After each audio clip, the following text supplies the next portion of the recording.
Sosok Siti Nurbaya Bakar ex-Menteri LHK tahun 2019 diduga beri izin Eiger Adventure Land Bogor. Eiger Adventure Land Bogor salah satu wisata yang disegel karena dianggap melanggar ketentuan alih fungsi lahan di kawasan wisata Puncak Bogor. Berdasarkan SK Menteri LHK, izin usaha Eiger Adventure Land diterbitkan melalui Surat Keputusan SK Menteri Lingkungan Hidup dan Kehutanan LHK tentang izin usaha penyediaan sarana wisata alam, khusus pada zona pemanfaatan di kawasan Taman Nasional Gunung Gede Pangrango. SK ini ditandatangani pada tanggal 24 April tahun 2019 oleh Menteri LHK saat itu, Siti Nurbaya. Lantas siapakah sosoknya?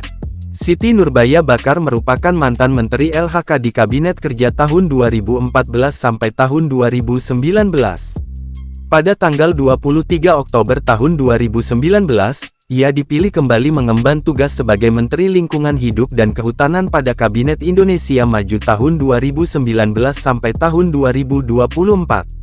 Sebelum menjadi menteri, ia pernah menjadi Sekretaris Jenderal DPD RI pada 2006 hingga 2013.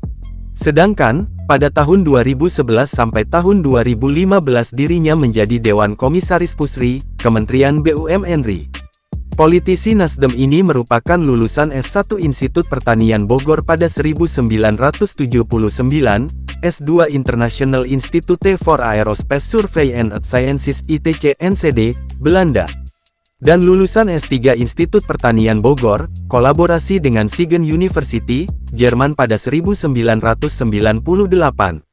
Diberitakan sebelumnya, dalam aksi penyegelan Eiger Adventure Land dan beberapa tempat wisata di Puncak, Deddy Mulyadi mempertanyakan pihak yang bertanggung jawab atas penerbitan izin wisata tersebut.